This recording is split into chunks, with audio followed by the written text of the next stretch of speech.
ini bukan hanya sekadar lingkungan, tapi ini adalah opportunity buat kita untuk berbisnis yang secara tidak langsung kita berkontribusi gitu loh, menyelamatkan lingkungan itu. Jadi kita balance antara bagaimana mendapatkan profit dari hal ini, tapi kita juga bisa menyelamatkan lingkungan dalam satu waktu yang sama kayak gitu sih. Bener-bener.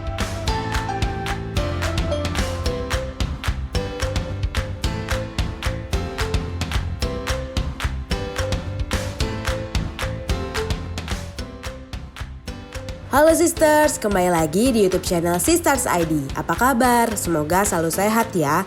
Hari ini kita lagi berkunjung ke Depok nih, tepatnya di Resikologi Indonesia. Tempat di mana sampah plastik yang kamu pakai untuk makan dan minum diolah dan dipres menjadi kepingan-kepingan plastik besar nih. Penasaran gak lengkapnya gimana? Langsung aja yuk kita ngobrol bareng foundernya. Hai Sisters, apa kabar nih? Balik lagi bersama aku Anissa di YouTube channel Sisters ID. Jadi Sister, hari ini aku itu lagi ada di daerah Sawangan, Depok. Nah, Jawa Barat nih, dimana aku lagi di tempat pengepresan bahan-bahan yang berdasar plastik. Nah, jadi kan sekarang udah banyak banget ya sampah plastik. Nah, langsung aja nih kita ngobrol sama ownernya dari Resikologi Indonesia. Dengan Mbak siapa? Halo, aku Fani, Mbak. Oh, dengan Mbak Fani. Oke, Mbak Fani, aku langsung aja nih ya mau nanya-nanya. Sekiranya nih, ini tuh tempat apa sih Resikologi ini? Oke, Resikologi ini industri daur ulang botol plastik. Kita fokusnya itu di lini pengepresan, kita juga ada penyortiran, penimbangan, lalu pengepresan itu sendiri kayak gitu. Plastik-plastik yang biasanya masuk ke kita itu biasanya botol plastik dan banyak jenisnya nih. Jenisnya ada jenis PET, jenis PET itu kayak kemasan air mineral ya, yang sering kita minum ya. Lalu ada jenis PP, jenis yang gelas-gelas, yang minuman boba-boba kekinian juga di sini. Aduh, itu banyak banget lagi, apalagi kopi-kopi ya. Betul, enak tapi endingnya gitu deh. Diolahnya di sini gitu ya. Betul. Terus kita juga olah kayak botol-botol seperti obat batuk yang warna hitam. Plastik itu juga. Iya, itu juga kita olah di sini. Biasanya emang lagi musim batuk juga lagi nih ya. Jadi botol-botol plastiknya juga diolah di sini gitu. Oh, alah. Untuk menjadi sesuatu yang lebih bernilai kembali. Oh, oke. Biasanya itu setelah udah diproses nih. Nah, itu biasanya jadi barang-barang apa aja sih? Oke, jadi sebenarnya kan daur ulang plastik tuh panjang ya prosesnya. Aku tuh cuman ada dari penimbangan, penyortiran, lalu pengepresan, penggilingan sampai menjadi suatu produknya. Nah, aku cuma sampai pengepresannya aja nih. Aku nggak sampai akhir. Dari pengepresan ini biasanya aku kirim lagi ke pabrik yang bisa mengolah lebih dalam lagi, lebih kompleks lagi. Oke, berarti di sini ada mesin presnya ya? Betul. Oh, nanti kita liatin kali ya mesin presnya. Boleh. Oke nih Mbak, tadi kan setelah aku tahu ya, tadi yang diolah itu ada bekas botol mineral, terus plastik yang gelas juga, terus sama yang botol-botol obat. Ya. Nah, itu kan bakal diproses di sini ya. Nah, cara pengolahan pertamanya itu apa dulu sih biasanya? Oke, biasanya tuh kita terima satu hari itu sekitar 1-2 ton botol bekas. Jadi yang kalian konsumsi itu semuanya udah masuk ke sini. Ini biasanya kita tumpuk-tumpuk. Ini yang belum ditimbang. Kalau yang sebelah sini, ini udah ditimbang semua. Oh, ditimbangnya di sini? Iya, timbangnya. Ini kita akan timbang dulu. Akan timbang, setelah timbang kita catat, lalu penyortiran ada di sebelah situ. Oh, penyortiran. Itu biasanya disortir tuh diapain? Disortir tuh dipisahkan berdasarkan warna biasanya dan grade. Jadi kan ada yang grade A, grade B. Nah, berdasarkan warna juga. Kalau misalnya ada yang warna bening, ada yang biru muda, ada yang warna hijau, ada yang warna biru, itu kita pisahkan.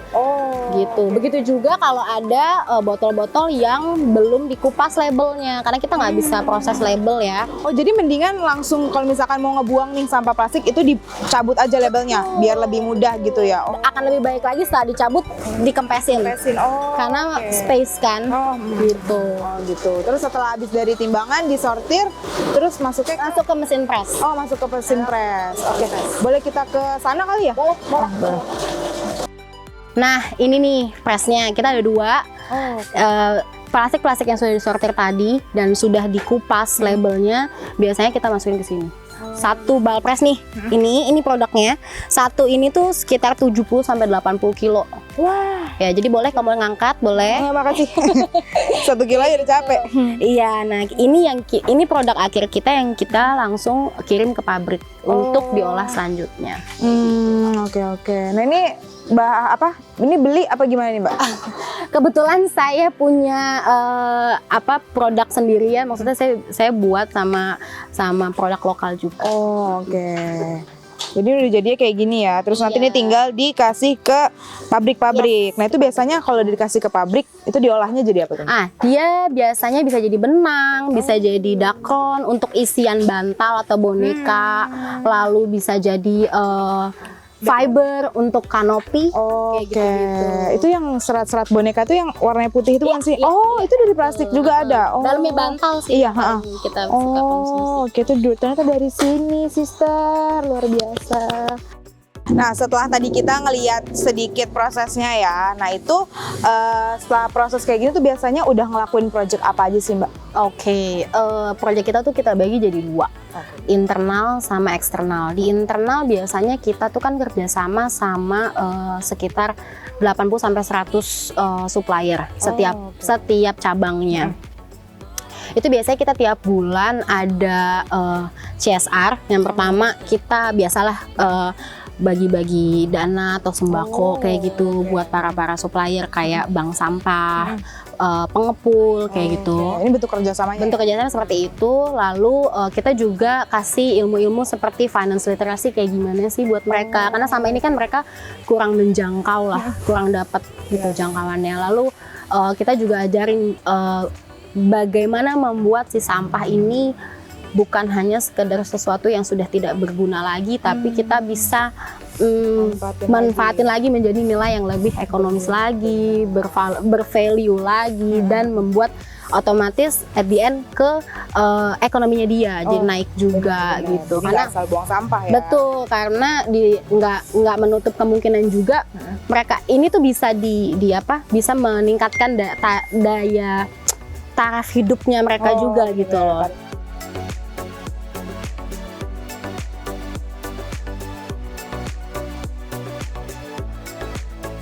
Kalau eksternalnya? Eksternal kita tuh proyek kita itu kita ada di 5 cabang sekarang. Di 2021 kita ada 5 cabang. Itu ada di sini Depok 1, yang kedua kita ada di Jakarta Barat, di Kamal, yang ketiga kita di Serang, Banten, lalu yang keempat itu kita di Subang, Oh, di Subang. yang kelima kita di Bali.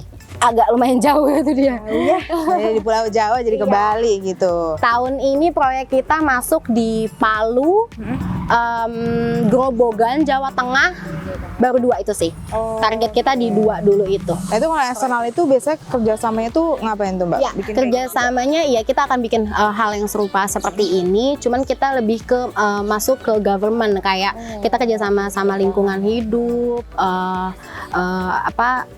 desa-desa yang ada di sana, RT RW-nya kita guide mereka untuk buat seperti kayak gini. Karena fokus kita ini adalah B2B ya, business to business. Jadi untuk sekarang ini per cabang kita kerjasamanya udah di puluhan, 80 sampai 100 supplier. Di sini konteksnya adalah pengepul, bank sampah, dinas lingkungan hidup kayak gitu. Itu per cabang. Jadi kalau sekarang udah 5 cabang, mungkin sekarang udah di 500-an supplier gitu. Terus kalau misalnya untuk kliennya sendiri kita udah fokus di puluhan, sekitar 10-an. Untuk 5 cabang itu kita ada di 10 klien ya. Misalnya untuk di Depok berarti kita fokusnya di satu klien kayak gitu. Kita nggak campur-campur. Misalnya di Serang berarti 1 klien kayak gitu. Jadi kita continue untuk supply ke mereka. Kayak gitu. Jadi udah fokusnya ke 1 aja ya. Sama sekarang karena kita buka program co-ownership, jadi kita udah punya co-owner, pemegang saham sekitar 4 orang. Oke. Nih Mbak, aku mau nanya juga. Jadi ini kan misalkan aku pengguna sampah plastik nih misalkan. Nah kalau kita kan biasanya kayak ya udah langsung main buang aja gitu. Nah itu lebih baiknya tuh kita ngapain sih Mbak biar memudahkan proses ini? Oke. Sekarang tuh udah nggak zaman lagi buang sampah di tempatnya. bukan hanya buang sampah di tempatnya, tapi buanglah sampah pilahlah sampah pada tempatnya. Lebih kayak gitu. Yang pertama kita harus bedain jenis sampah plastik, kertas, kaleng atau besi. Pertama kita harus pisahin itu dari rumah tangga dulu. Yang kedua labelnya lebih baik dipotong karena label itu itu loh ya, apa yang biasanya suka ada di merek-mereknya. Iya, mereknya itu biasa dilepas karena itu beda lagi. Beda lagi, pengolahannya beda lagi. berbeda dari plastik, Okay. botol plastiknya gitu. Yang ketiga adalah lebih baik diputer. Dihancurin gitu ya. Karena itu membantu meningkatkan space. Oh iya benar. Gitu. Karena kan jadi gembung-gembung, space-nya jadi harus lebih ekstra gitu ya. Yeah. Kalau misalkan udah di press jadi lebih sedikit Jadi lebih space-nya sedikit gitu. kayak Oke. gitu.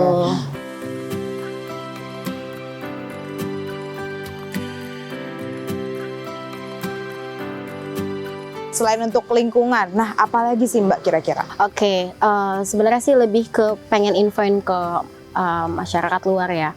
Yang paling utama sih bagaimana kita berkontribusi sekecil apapun. Apapun itu caranya berkontribusi untuk lingkungan kita. Jadi yang kita tahu ya, Indonesia tuh penyumbang sampah plastik kedua sedunia. Jadi aku cuma pengen bisa liatin ke masyarakat kalau ini bukan hanya sekedar lingkungan, tapi ini adalah opportunity buat kita untuk berbisnis yang secara tidak langsung kita berkontribusi gitu loh, menyelamatkan lingkungan itu. Jadi kita balance antara bagaimana mendapatkan profit dari hal ini, tapi kita juga bisa menyelamatkan lingkungan dalam satu waktu yang sama kayak gitu sih. Kalau ini tuh memang profitable dan ini adalah bisnis yang menjanjikan kayak Padahal gitu. sebenarnya orang tuh kayak yaudah itu sampah doang. Padahal sebenarnya kalau diolah bisa jadi profit buat kita ya sebenarnya gitu. Wah itu dia perjalanan tadi ya dari pengolahan, terus juga tadi bentuk kerjasama segala macam. Ternyata sampah yang tadinya ya udahlah asal buang aja, padahal di sini bisa dimanfaatkan untuk dapetin profit. Yes. Gitu Nadia. Oke Mbak, aku untuk pertanyaan penutup nih ya dikit. Kalau dari Mbak sendiri harapan untuk resikologi ke depannya itu apa sih? Oke, secara teknis tahun ini aku punya cabang di 8 cabang di daerah. Amin. Harapanku adalah aku pengen setiap daerah itu sudah tidak lagi membakar sampah. Aku cuma pengen sesimpel itu. Mereka aware kalau plastik itu sampah plastik itu harusnya diolah dengan baik, tidak dibakar. Kayak gitu. Dan itu harapanku. Terus yang selanjutnya adalah aku pengen infoin kalau bisnis ini sangat achievable, sangat bisa banget dijalani, supply-nya melimpah ruah. Jadi nggak usah malu-malu lagi, nggak usah bingung gimana lagi. Bisa kok telepon aku untuk nanya-nanya gimana caranya, karena yang bisa mengatasi masalah ini kalau bukan kita siapa lagi gitu. Betul banget. Jadi kita butuh bergerak nggak cuma 1, 2, 3 atau perorangan aja, tapi kita bergerak sama-sama untuk ayo selesaiin masalah ini dengan sebaik-baiknya. Karena ini masalah serius banget sih ya Mbak, kan udah membludak banget sampah plastik di Indonesia, apalagi di dunia segala macam. Betul banget. Nah itu kalau untuk harapan resikologi. Nah Mbak, aku juga mau nanya nih, pesan untuk para womanpreneur di Indonesia. Oke. Pesannya adalah just do it, nggak usah pikir macam-macam. Tagline ya, just do it ya. Kayak tagline sesuatu ya. Terus paling itu kalau misalnya butuh sesuatu mau memulai berkontribusi, boleh banget. Aku bersedia banget buat ditanya-tanya. Nanti cantumin kontak personnya di sini ya. Iya, boleh banget. Terus aku juga buka program co-ownership. Boleh dijelaskan juga? Iya, jadi program itu buat kamu womanpreneur yang punya mimpi, punya bisnis dan nggak tahu mau bisnis apa, yang anti mainstream, yang langsung berkontribusi ke lingkungan, boleh banget gabung sama aku juga. Ayo kita sama-sama bergandengan tangan menyelesaikan masalah ini kayak gitu. Karena masalah serius banget, sisters. Jadi harus diselesaikan bersama-sama ya, nggak cuma 1-2 orang aja. Oke, Mbak, terima kasih banyak sudah Thank berbagi. you, aku yang terima kasih berbagi sudah mau pengalaman. meliput. Berbagi pengalaman tentang pengolahan sampah yang ternyata tuh nggak, kalau misalkan kita bisa olah itu bisa dapat profit, sister. Jadi mungkin kalau misalkan udah ada punya sampah plastik tadi tuh bisa tuh tadi dikumpulin, dicopotin labelnya, dipres, bisa diolah di sini juga gitu supaya bisa cuan gitu. Terima kasih banyak, sister, untuk hari ini. Sehat selalu ya Mbak Fani juga ya. Sehat selalu. Jadi sampai jumpa di video berikutnya. Bye. Dadah.